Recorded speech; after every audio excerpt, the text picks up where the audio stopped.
हमारे साथ हमारी वरिष्ठ सहयोगी नीता शर्मा भी जुड़ गई। नीता, एक बहुत बड़ी राहत, कुछ देर पहले ही हम चर्चा कर रहे थे कि किस तरह से कई लोगों के ऊपर राजद्रोह की धारा लागू की गई और उसके बाद उन्हें जेल में डाल दिया गया।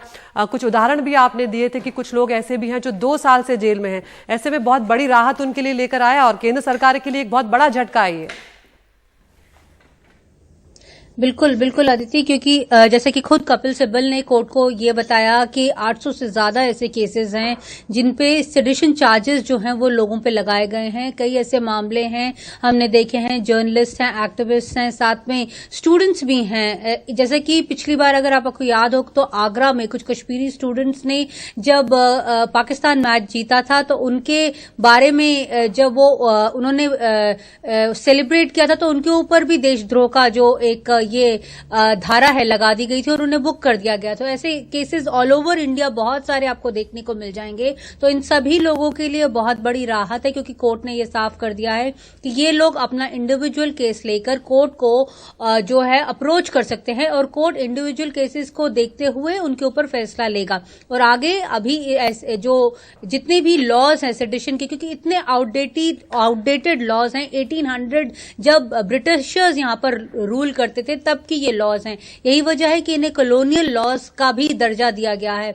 अभी देश आजादी का अमृत बना रहा है, 75 साल बना रहा है। तो ऐसे में जो जानकार थे, कानून के जानकार, उन्होंने सरकार को ये सलाह दी थी कि आप इसके ऊपर भी रीलुक कीजिए। लेकिन सरकार पहले बोलती रही कि जरूरत नहीं है, लेकिन फिर उन्होंने एक बहुत बड़ा यू टर्न लिया था कोर्ट में। आज जो कोर्ट का फैसला है वो एक सरकार के ऊपर जो उनकी जो थिंकिंग है उसके ऊपर एक बड़ा सख्त टिप्पणी भी है। अब देखना यह है कि अब ये इसके बाद जो सरकार है जो कह रही थी कि हम रिव्यू करेंगे, हम देखेंगे, हालांकि सुकीर्ति कह रही है कोई टाइमलाइन नहीं दी है, लेकिन ऑब्वियसली लॉ मिनिस्ट्री जो है वो इंटरनल असेसमेंट जरूर करेगी कि अब आगे क्या कदम उठाना है इन मामलों को लेकर, क्योंकि ऑल ओवर इसका जो फॉल आउट है देश भर के केसेस में देखने को मिलेगा हमें अब आने वाले समय में। Aditi,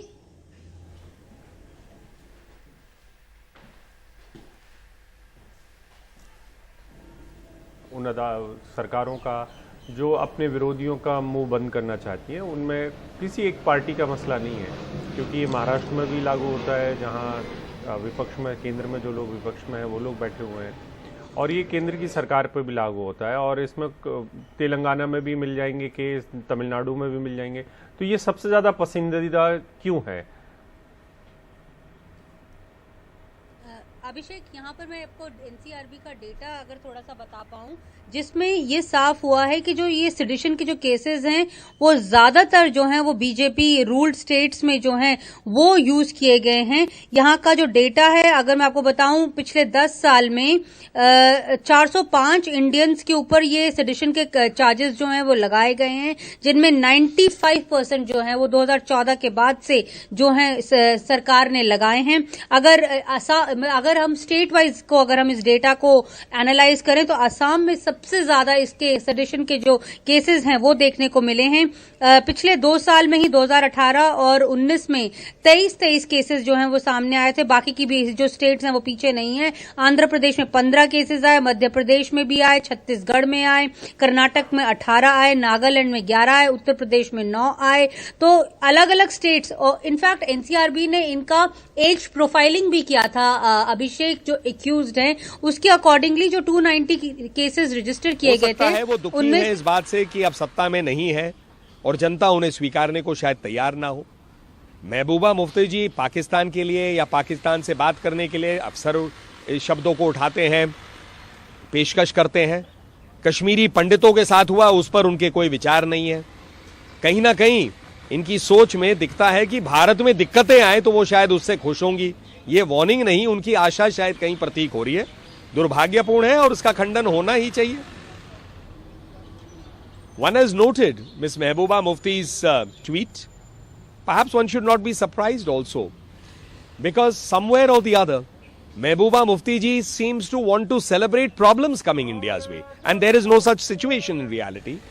Perhaps this desire emanates from the fact that she is no longer in power, or the people of Jammu and Kashmir are तो हमारे साथ नीता शर्मा जुड़ी हुई है। नीता, तो आप नंबर बता रही थी कि सभी राज्यों ने इसका इस्तेमाल किया है, लेकिन इसकी ऐसी क्या खूबी है कि ये इतने जल्दी लग जाता है और इसको ये पसंदीदा क्यों बन गया था पिछले कुछ वक्त में?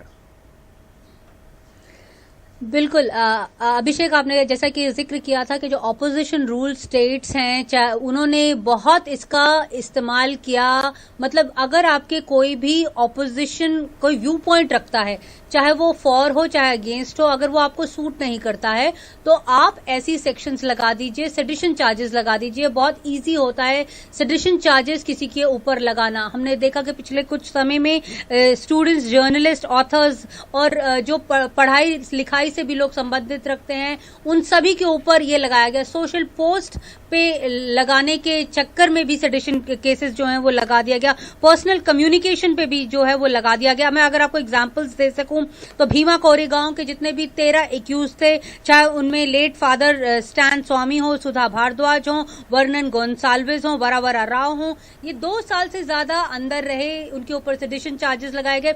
और इनकी जो कन्विक्शन रेट है, जो सेडिशन चार्जेस की कन्विक्शन रेट है, वो बहुत लो है।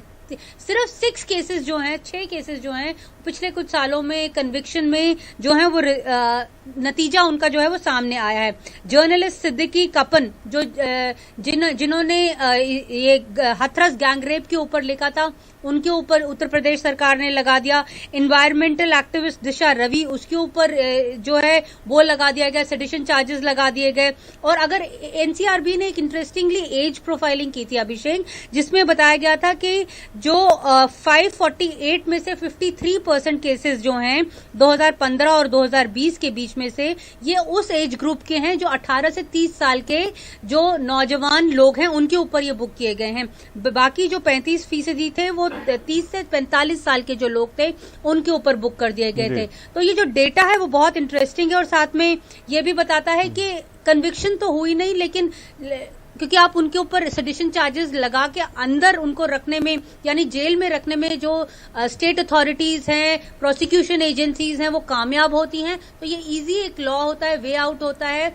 लेकिन अब जो सुप्रीम कोर्ट ने जो आज डिसीजन दिया है, ये बहुत इंपॉर्टेंट डिसीजन है, बहुत अच्छा डिसीजन माना जाएगा लीगल पैरेलल से हिसाब से, क्योंकि ये एक कॉलोनियल लॉ है। 1800 से जब ब्रिटिशर्स रूल करते थे तब का लॉ है, तो इसमें चेंजेस लाना तो बहुत जरूरी है। अभिषेक, नीता, यहां पर एक छोटा सा सवाल था आपसे कि एक वक्त था जब टाडा का इस तरह से इस्तेमाल होता था, जब उसके दुरुपयोग की बहुत सारी खबरें आई तो फिर उस कानून को भी खत्म किया गया।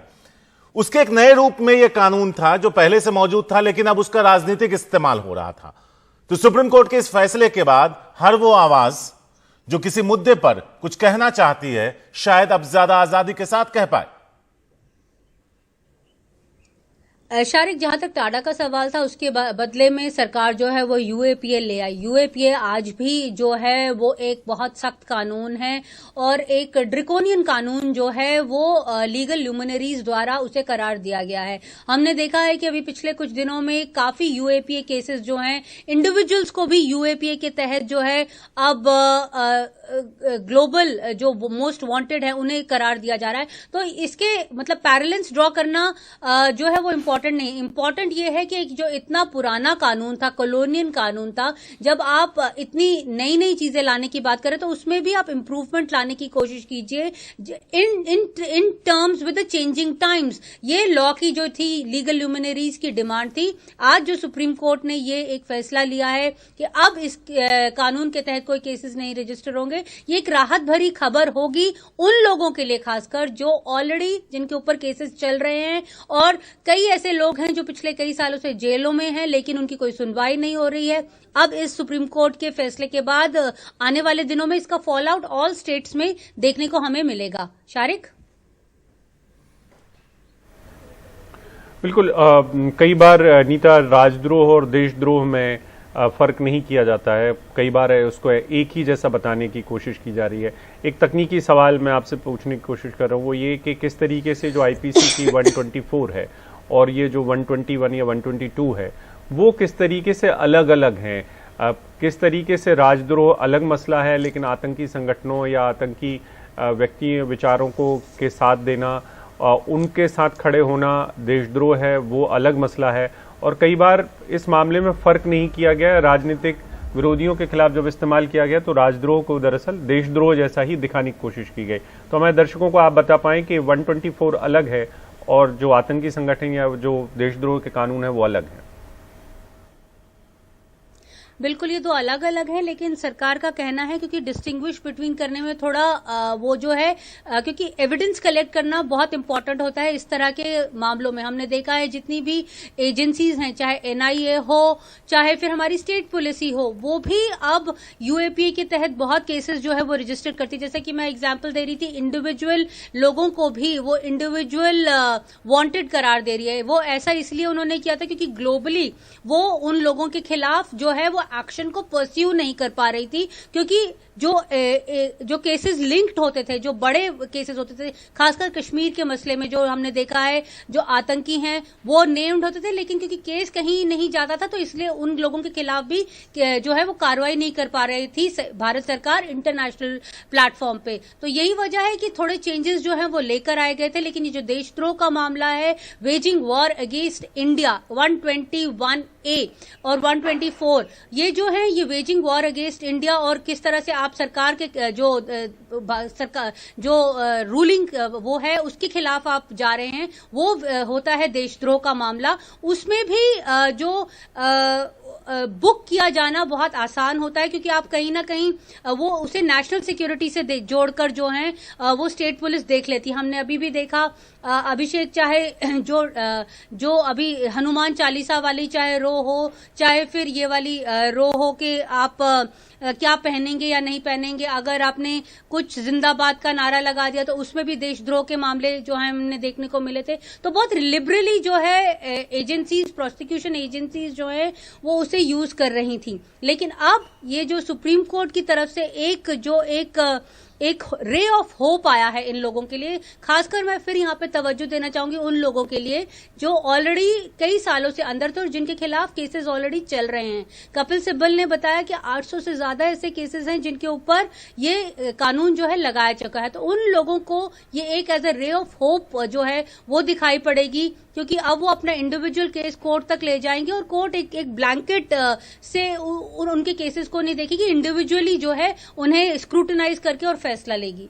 नीता, थोड़ा सा पीछे चलते हैं और एक सवाल आपसे पूछना चाहेंगे। क्या यह कहना सही होगा कि केंद्र सरकार को इस बात का अंदेशा था कि कोर्ट कोई ऐसा कड़ा रुख अख्तियार कर सकता है जो उसने आज किया है, इसलिए उन्होंने एक यू टर्न लिया या कहें उनका हृदय परिवर्तन हुआ? क्या यह कहना सही है? बिल्कुल बिल्कुल, ये लीगल ल्यूमिनरीज तो यही मान रहे हैं शारिक के ऐसा ही हुआ है, क्योंकि उनको ये इस बात का इल्म था कि सरकार जो है वो कटघरे में खड़ी हो सकती है, क्योंकि ऐसे कई केसेस का एग्जाम्पल जो हैं, कई लोग ऐसे जो हैं वो सुप्रीम कोर्ट को अप्रोच किए थे जिन्होंने उन्हें बोला था कि जो स्टेट अथॉरिटीज हैं उनके ऊपर जो है जबरन इस तरह की जो धाराएं हैं वो लगाई हैं। एग्जाम्पल्स जो है वो लीगल ल्यूमिनरीज इस बात का भी देते हैं कि जब फार्म लॉज एकदम से रीअपील कर दी जाती हैं प्रधानमंत्री द्वारा, तो अगर सरकार की मंशा होती तो वो सिर्फ समय नहीं मानती और वो बोलती कि ये कानून जो है हम इसको खत्म कर रहे हैं और इसे नई परिभाषा दे रहे हैं। लेकिन इसके पीछे केंद्र सरकार का भी अपना तर्क है, क्योंकि ऑलरेडी सीआरपीसी और आईपीसी को रीडिफाइन करने के लिए, रीलुक करने के लिए केंद्रीय गृह मंत्रालय ने एक कमेटी बनाई हुई है। उसका अध्ययन किया जा रहा है कि किस तरह से जो पुरानी लॉज हैं, ये जो केंद्रीय गृह मंत्री है ये बार बार अपने भाषणों में भी बोलते हैं कि जो पुराने लॉज हैं उन्हें किस तरह रीडिफाइन करने की जरूरत है। तो हमारा ये ऑलरेडी एक प्रोसेस जो है वो चल रहा है। तो सरकार हमेशा ये एक प्ली देती रही है, लेकिन जो क्रिटिक्स हैं, जो लीगल ल्यूमिनरीज हैं, वो तो यही मानते हैं क्योंकि सरकार के पास और कोई चारा नहीं था, इसलिए सरकार ने इस मामले में यू टर्न लिया। नीता, एक तरीके से वो स्टेटमेंट भी आपको याद होगा जब कहा गया था कि सरकार का, यानी चुनी हुई सरकार का विरोध देश का विरोध या फिर अपने वतन का विरोध नहीं है, ये दो चीजें हैं। इसी ये एक मतलब ये पॉलिटिकल स्टेटमेंट्स हैं जो पॉलिटिशियंस हमेशा देते हैं, लेकिन तथ्य यही है कि इस लॉ का दुरुपयोग कई केसेस में हुआ है और कई स्टेट्स हैं जिन्होंने आगे बढ़ चढ़कर इसका उपयोग किया है, दुरुपयोग किया है, कई लोगों को बुक किया है। खुद डेटा अगर हम उसे एनालाइज करें तो उसमें ये साफ हो रहा है कि जो बीजेपी शासित राज्य हैं, चाहे असम उसमें सबसे टॉप है, असम में सबसे ज्यादा इस तरह के जो केसेस हैं वो रजिस्टर हुए हैं। तो अब थोड़ा मतलब जो पुलिस फोर्सेस हैं, क्योंकि पुलिस जो है उसके हाथ में कानून है, तो वो जो कानून है वो व्यवस्थित तरीके से अगर कानून को चलाए तो ही सही है, लेकिन अगर वो उसे लॉ एंड ऑर्डर की परिभाषा को अपने मन मुताबिक अगर चेंज करे तो गलत होगा, ये लीगल ल्यूमिनरीज कह रहे हैं। तो ऐसे में ये जो एक फैसला आया है सुप्रीम कोर्ट का, ये अच्छी बात है इन सभी लोगों के लिए और जिनके खिलाफ इस तरह के केसेस ऑलरेडी रजिस्टर्ड हैं। शारिक, बिल्कुल। तो नीता, आज का जो फैसला है उसमें एक जो बड़ी बात कही गई है कि तमाम लोग बेल के लिए आए, तो इसका मतलब ये है कि अब तमाम लोगों को के पास रास्ता खुल गया है। इसके लिए सुप्रीम कोर्ट ने एक रास्ता खुला है कि अब आप जल्द से जल्द किसी भी अदालत तक जा सकते हैं। तो ये किस तरीके से होगा, और जैसे भीमा कोरेगांव जैसे बड़े केस हैं उनमें किस तरीके से ये बहुत बड़ा असर डालेगा बेल को लेकर भी? ये इनका जो एजेंसीज हैं, अभिषेक, जैसे भीमा कोरेगांव का एनआईए केस जो है वो देख रही थी, उसमें उसने 13 लोगों को, जो अगर जैसे पहले भी मैं बता चुकी हूँ, लेट फादर स्टैन स्वामी, सुधा भारद्वाज, वर्णन गोंसाल्विस, वरावरा राव, हनी बाबू, शोमा सेन, गौतम नवलखा, सुरेंद्र गडगिल, लेट ये क्या कहते हैं, अरुण फेरेरा, रोना विल्सन, ये ऐसे बड़े बड़े नाम भी थे जिनके ऊपर ये केस जो है वो लगा दिया गया था। केस अभी भी कोर्ट में चल रहा है। इन लोगों की जो बेल है, कोर्ट जो है उसे बहुत लीनियंट तरीके से नहीं देख रहा था, लेकिन उनको यही वजह है कि 2 साल से ज्यादा ये लोग जो हैं वो अभी भी जेल में हैं। यही नहीं, उमर खालिद जो थे जो हैं वो जब सिटीजनशिप का जब प्रोटेस्ट हो रहा था दिल्ली में, एंटी सीए वाला, वो 2020 में मार्च में गिरफ्तार हुए थे, वो अभी भी जेल में हैं। मई में अब उनकी जो है वो सुनवाई होनी है। तो अब इस डिसीजन का जो इम्पैक्ट है उमर खालिद के केस में भी हमें देखने को मिलेगा। सिद्दीकी कपन जो जेल में पिछले 18 महीनों से हैं for reporting on Hathras gangrape case, उस वाले मामले में भी अब हमें देखने को मिलेगा। साथ में जो और भी ऐसे केसेस हैं, 800 से ज्यादा केसेस हैं जिनमें ये फैसला जो है कहीं ना कहीं अब एक इन लोगों के लिए रे ऑफ होप है, उम्मीद की किरण बनकर जो है वो सामने आया है। इंडिविजुअल केसेस के ऊपर इंडिविजुअली कोर्ट्स जो हैं अब वो डिसाइड करेंगे। एक ब्लैंकेट तरीके से नहीं देखा जाएगा कि अगर आपके ऊपर सेडिशन लॉ है तो अब आपको बेल नहीं मिलेगी, ये नहीं देखा जाएगा, लेकिन आपको इंडिविजुअल उसके एविडेंस को जो है वो स्क्रूटनाइज किया जाएगा, एनालाइज किया जाएगा। ऐसा हम होप करते हैं कि सुप्रीम कोर्ट की जजमेंट के बाद जो लोअर कोर्ट्स हैं वो एक ह्यूमैनिटेरियन एस्पेक्ट भी देखेंगी। ये माना जा रहा है लीगल ल्यूमिनरीज द्वारा, जो ये मामले जो हैं वो कोर्ट पे लेके गए थे। नीता, जो खबर आपने भेजी थी उसमें ये जो फैसला आया कोर्ट का, उससे पहले सरकार के जो वकील थे उन्होंने कोशिश की थी कि इसको तब तक जिंदा रखा जाए या बनाए रखा जाए जब तक केंद्र सरकार उस पर कोई फैसला ना ले ले, लेकिन उसमें कामयाबी मिली नहीं उन्हें। बिल्कुल बिल्कुल, ये जो बहस हो रही थी कोर्ट में, ये हो रही थी कि हम आप इस पर स्टे कर देते हैं, जिसे लेकर विपक्ष का ये कहना था कि हम कोर्ट को हमने अप्रोच इसलिए नहीं किया कि इस मामले को स्टे कर दिया जाए, हम चाहते हैं कि इस पर कोई फैसला हो। तो ये एक अच्छी पहल है कोर्ट की तरफ से। ये लीगल माइंड्स का कहना है कि अभी कोर्ट ने कह दिया कि अब न्यू केसेस नहीं रजिस्टर किए जाएंगे और जो पुराने केसेस हैं उनके ऊपर भी जो एक नई तरीके से जो है वो बेल पिटिशन जो है वो अपनी बेल पिटिशन जो है वो कोर्ट में लेकर जा पाएंगे। तो ये एक अच्छी पहल है इन लोगों के लिए। सुप्रीम कोर्ट जो है, हालांकि जैसे सुकीर्ति बता रही थी, क्योंकि वो सुप्रीम कोर्ट में है, कि अभी तक जो कोर्ट है उसने टाइमलाइन जरूर नहीं दी है कि कब तक ये पूरा टाइमलाइन जो है सामने आएगा, कि वो कब तक वो फिर से देखेंगे इस पूरे के पूरे मामले में। लेकिन ये एक अच्छी जो है पहल हुई है कोर्ट द्वारा, और एक लीनियंट एस्पेक्ट जो है कोर्ट ने एक ह्यूमैनिटेरियन एस्पेक्ट जो है वो देखा है। शारिक। नीता, यहाँ पे एक सवाल और था आपसे छोटा सा कि केंद्र सरकार ने इस सरकार के बनने के बाद सैकड़ों ऐसे कानून हैं जिन्हें खत्म कर दिया या बदल दिया, लेकिन एक ऐसा कानून जो 18वीं सदी से चला आ रहा है, जो महात्मा गांधी के खिलाफ इस्तेमाल किया गया था उनकी आवाज बंद करने के लिए, ये कानून सूट करता था सरकार को, तो ये वहीं का जस का तस बना हुआ था जिसका खामियाजा आम लोगों ने भुगता। बिल्कुल बिल्कुल बिल्कुल। ये सेडिशन लॉ जो है वो ओरिजिनली ब्रिटिश ने लाए थे, drafted by Thomas in 1837। Sedition law जो है वो ब्रिटिश सरकार द्वारा महात्मा गांधी, लोकमान्य तिलक के खिलाफ नॉन बेलेबल ऑफेंसेस के तहत कार्रवाई के लिए यूज किए गए थे, और ये तब से जो है वो इसी तरह से यूज किए जा रहे थे। हालांकि पहले ब्रिटिश सरकार ने इंडिया में ये कानून नहीं लेकर आए थे, लेकिन 10 साल बाद वो यहाँ पर कानून लेकर आए थे, और वो तब से चले ही जा रहे हैं, उन पे कोई चेंजेस नहीं लाया जा रहा। लेकिन केंद्र सरकार अपनी तरफ से ये दलील हमेशा शारिक देती है, केंद्रीय गृह मंत्रालय खासकर, कि ऑलरेडी एक अध्ययन चल रहा है सीआरपीसी और आईपीसी को फिर एक न्यू इवैल्यूएशन के लिए, तो उसी के तहत ये एक ब्रॉड उसमें ये मामला आएगा। ये केंद्र सरकार की हमेशा दलील रही है। केंद्रीय गृह मंत्री ने कई बार डीजीपी से भी बात की है इस मामले में कि किस तरह से जो इतने पुराने लॉज हैं उन्हें चेंज करने की जरूरत है, आप भी अपनी तरफ से हमें जो है सुझाव दीजिए। तो ये ऑलरेडी एक प्रोसेस जो है वो चल रहा है, लेकिन ये जो सेडिशन लॉ है इसे लेकर, क्योंकि ये लोग कोर्ट चले गए थे, इसलिए कोर्ट को इंटरवीन करने की जरूरत समझी और आज ये जो फैसला है वो आया है। शारिक। नीता, जिन लोगों को ऊपर सचमुच में राजद्रोह लगना चाहिए, क्योंकि कानून के अंदर कुछ ऐसी गुंजाइश है क्या कि अगर ये नहीं लगाना है तो फिर कौन सा कानून लगाया जा सकता है? जैसे क्या 124 की जगह 122, 121 लगाए जा सकते हैं?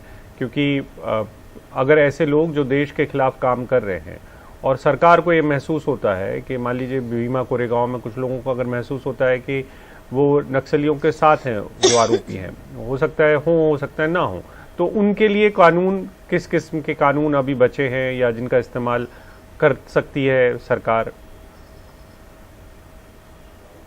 आईपीसी में अभिषेक बहुत सारे ऐसे कानून हैं जिनका इस्तेमाल जो है, आईपीसी और जो सीआरपीसी है वो बहुत डिफाइन करता है each and every aspect of human nature. उसमें किस तरह से आप हाथ, किसी का अगर पुलिस वाले का कॉलर पकड़ते हैं, हाथ पकड़ते हैं या फिर उसे रोकते हैं, तो ईच एंड एवरी जो लॉ है वो डिफाइंड है उसमें। तो देशद्रोह जैसा मामला तो उसके ऊपर नहीं लगना चाहिए। अगर आप किसी प्रोटेस्ट पे जाकर स्लोगनिंग कर रहे हैं या नारेबाजी कर रहे हैं, तो हर एक चीज को इवैल्यूएट करने को ऑलरेडी एक लॉ, जो डिफरेंट वेरियस लॉज हैं, वेल डिफाइंड है विद इन द हमारा जो इंडियन पीनल कोड है, तो उसका रीडिफिनेशन जो है वो ऑलरेडी अध्ययन चल रहा है। लेकिन फिर भी बहुत सक्षम है हमारा इंडियन पीनल कोड कि हर एक चीज को वो बहुत एनालिटिकली जो है बारीकी से देख सकता है। लेकिन sedition charges over the top जाके जो पुलिस फोर्सेस थी, प्रोसिक्यूशन एजेंसीज थी, वो अपने ऑपोजिशन के खिलाफ, ऑपोजिशन की आवाज बंद करने के लिए वो इस्तेमाल कर रही थी। अभी हमने हाल फिलहाल में इसके एग्जाम्पल्स महाराष्ट्र में देखे, दिल्ली में देखे, पंजाब में देखे, असम में देखे, कैसे कैसे एक स्टेट जाके दूसरे स्टेट से जाके कैसे कैसे आरोपियों को पकड़ कर ले आई। जिग्नेश मेवानी का मामला था, तेजेंद्र सिंह बग्गा का मामला था। तो सुप्रीम कोर्ट और जो लोअर कोर्ट्स हैं वो ऑलरेडी उनके हेल्प के लिए सामने आते हैं। तो जो लॉ है वो डिफाइंड है, उसे लिबरली ना यूज करके बल्कि जुडिशियसली यूज करने की जरूरत है। वो पुलिस ऑफिसर्स को अच्छी तरह से आता है, लेकिन कई बार हमने देखा है कि due to the political compulsions also हमने देखा है कि कई बार इस तरह के जो यूजेज है वो अलग अलग जो है वो सामने आ जाता है। अभिषेक। नीता, यहाँ पे जो अभिषेक ने पूछा उसी का एक एक्सटेंशन वाला सवाल मेरा था कि सरकार के पास क्या विकल्प है अगर कोई सचमुच देशद्रोह या देश के खिलाफ कुछ कर रहा है। मेरा सवाल यह था कि क्या सरकार के पास यह भी अब कोई एक विकल्प है क्या कि अब ये कानून नहीं तो ये कानून है, अगर आपने मुंह खोला तो? नहीं, अलग अलग कानून है, मैं आपको एग्जैक्टली कौन सा कानून किस तहत लगाया जाएगा उसका एग्जांपल तो नहीं दे सकती, लेकिन ऑब्वियसली कानून जो है इंडियन पीनल कोड में वो various laws and sections and subsection CrPC में सब डिफाइंड हैं। उसे देशद्रोह बोलना कि अगर आपने मुंह खोला क्योंकि आपने ये बोल दिया, आपने इसका अपोज किया, आपने चीफ मिनिस्टर के खिलाफ नारे लगाए या फिर आपने रूलिंग पार्टी के खिलाफ नारे लगाए तो आप देशद्रोह कर रहे हैं, ये तो कहना गलत होगा। लेकिन ऑब्वियसली अगर आप कानून तोड़ते हैं, लॉ एंड ऑर्डर जो व्यवस्थित उस एरिया का वो करते हैं, खराब करते हैं, तो ऑब्वियसली आपके ऊपर कानून तो जो कानूनी कार्रवाई तो करेगी, पुलिस बनी ही इसलिए है।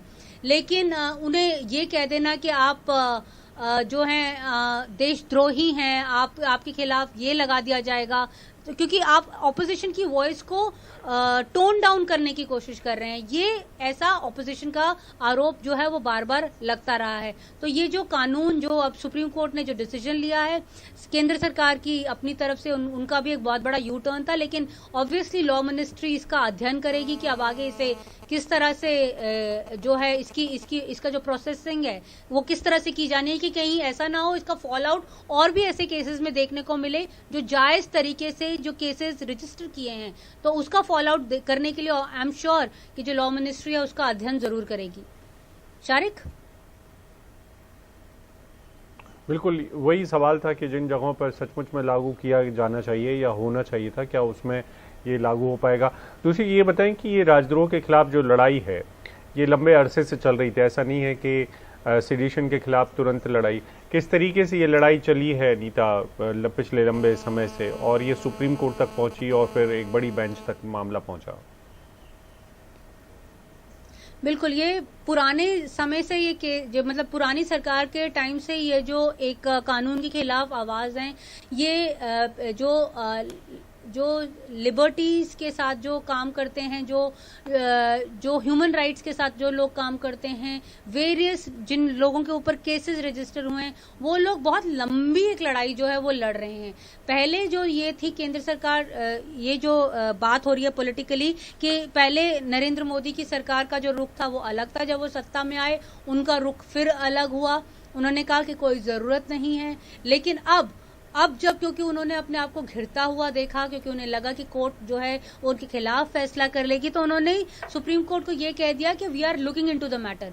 तो ये जो पॉलिटिकल ल्यूमिनरीज है उनका कहना है कि सरकार ने अपने आप को बचाने के लिए किया, लेकिन ये एक लंबी लड़ाई है, पिछले बहुत समय से लोग जो हैं वो लड़ते आए हैं। यही वजह है अभिषेक कि 800 से ज्यादा ऐसे लोग हैं जिनके ऊपर केसेस जो हैं ये इस तरह के जो हैं वो रजिस्टर्ड हैं, और वो बेशक से कई बार कोर्ट भी पहुंचे होंगे। आई एम श्योर वो इनमें से कई ऐसे लोग हैं जो कोर्ट पहुंचे होंगे, लेकिन कोर्ट ने उन्हें एंटरटेन नहीं किया, क्योंकि एक ब्रॉड एम्बिट जो है कानून का वो कहता था कि जो देशद्रोह के मामले हैं या राजद्रोह के मामले हैं, नेशनल सिक्योरिटी से जुड़े हुए मामले, उन पे कोर्ट एक सर्टेन व्यू पॉइंट लेता था। लेकिन अब सुप्रीम कोर्ट ने इस तरह का एक इंडिकेशन दिया है, तो अच्छी बात यह है ह्यूमन एस्पेक्ट के ऊपर भी जो लोअर कोर्ट्स हैं वो विचार करेंगे, और जो 800 लोग अंदर हैं उनके इंडिविजुअली केसेस को इंडिविजुअली जो है एसेस करके और उनके ऊपर फैसला जो है लिया जाएगा। अभिषेक, बहुत बहुत शुक्रिया आपका इस पूरी जानकारी के लिए। नीता, बहुत बहुत शुक्रिया।